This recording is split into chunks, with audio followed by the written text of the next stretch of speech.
আজকের অভিযানের গল্পটা একেবারে অন্যরকম।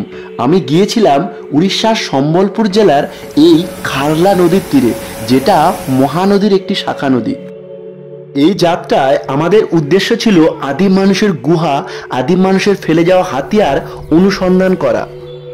এই ভিডিওতে আপনারা ঘন বনাঞ্চল, ঝর্ণা, নদী সহ যা কিছু দেখবেন তা সাধারণ ভ্রমণ পিপাসু মানুষের কাছে সম্পূর্ণ অজ্ঞাত একটা জায়গা। চলুন বন্ধুরা, ভিডিওটা এবার শুরু করি। প্রতিটি দৃশ্য, প্রতিটি আবেগ সবকিছু ধরা আছে এই ভিডিওতে। চলুন আপনিও আমার সঙ্গে অন্তত 10 থেকে 20,000 বছরের সেই প্রাচীন আদিম মানুষের বাসস্থান, তাদের ফেলে যাওয়া হাতিয়ার, এই ইতিহাসের পথে একবার ঘুরে আসবেন। বড় বড় শাল, সেগুন গাছ আর তার সাথে এই ছোট ছোট কাঁটা জাতীয় গুল্ম গাছ দিয়ে আমাদের যাত্রাপথটা বেশ রোমাঞ্চকর। আর কানে বাজছিল পাখির ডাক আর ঝিঝি পোকার চিঁচি শব্দ। এভাবে কিছুক্ষণ চলার পর হঠাৎ সামনে এলো এক অপূর্ব প্রাকৃতিক ঝর্ণা, যেটা দূরে দেখা যাচ্ছে, যার আওয়াজ আমরা অনেক দূর থেকে পাচ্ছিলাম। এই ঘন বনাঞ্চলের মধ্য দিয়ে আমরা পাহাড়ি পথ বেয়ে এগিয়ে চললাম, কোথাও চড়াই আবার কোথাও উতরাই। হঠাৎ একটা জায়গায় এসে আমরা ইতিহাসের স্পর্শ পেলাম। এই যে দেখুন, এটা পাথরের একটা হাতিয়ার, আর যিনি দেখাচ্ছেন তিনি হলেন বিদ্যাসাগর বিশ্ববিদ্যালয়ের অধ্যাপক ডক্টর অভিক বিশ্বাস। আর আমাদের সঙ্গে থাকা অপর দুজন এখানকার স্থানীয় বাসিন্দা, আমার সামনে থাকা লাল ড্রেস ললিন ভাই, আর অপরজন অজিত বাবু। দূর থেকে দেখা সেই পাহাড়ি ঝর্ণাটা এখন আমাদের অনেক কাছে চলে এসছে। কিছুক্ষণ আগে বৃষ্টি হয়ে যাওয়া এই বনাঞ্চল অনেক বেশি রূপসী ও মায়াবী হয়ে গেছে।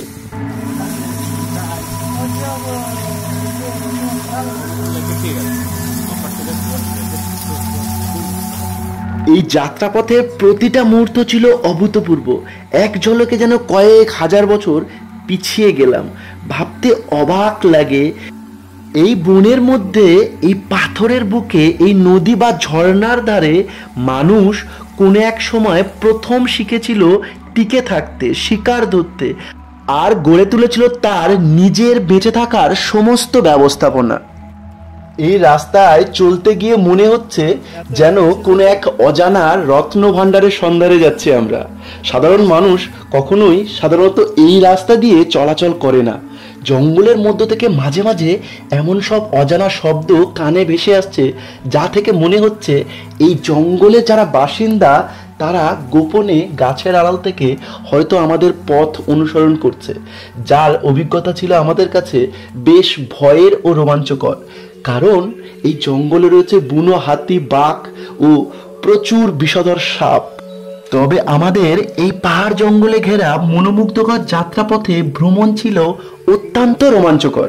কারণ এখানেই প্রকৃতির কোনায় কোনায় ছড়িয়ে রয়েছে আমাদের অতীত, আমাদের শিকড়, আমাদের পূর্বপুরুষদের বাসস্থান।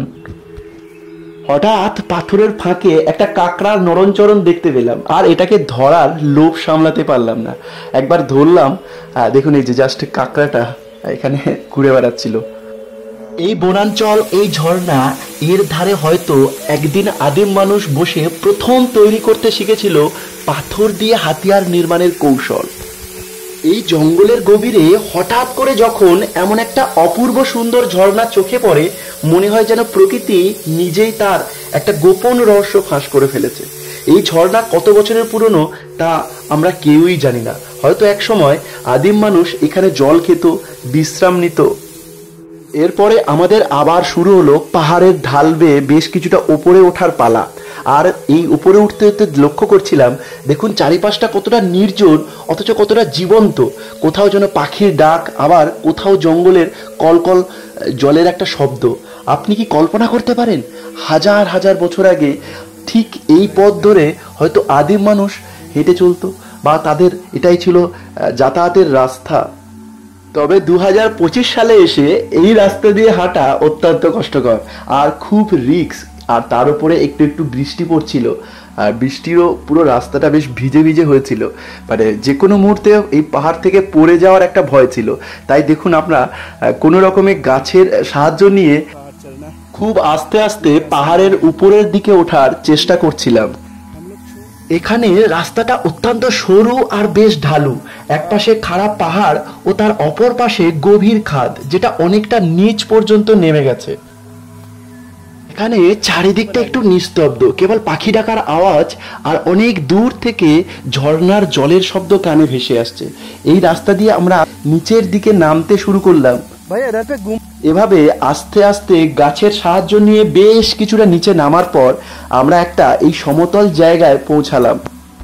জঙ্গলের অনেকটা চড়াই উতরাই পার করে এখানে পৌঁছানোর পর একটা উত্তেজনা ও উন্মাদনা আমাদের মধ্যে কাজ করছিল।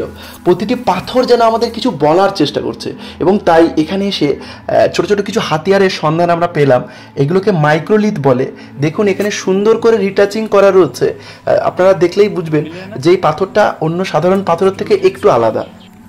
জঙ্গলের ঠিক এই জায়গাটা এসে আমরা হঠাৎ লক্ষ্য করলাম যে আমাদের সাথে থাকা ললিন ভাই ও কিছু কালেক্ট করছে জঙ্গল থেকে।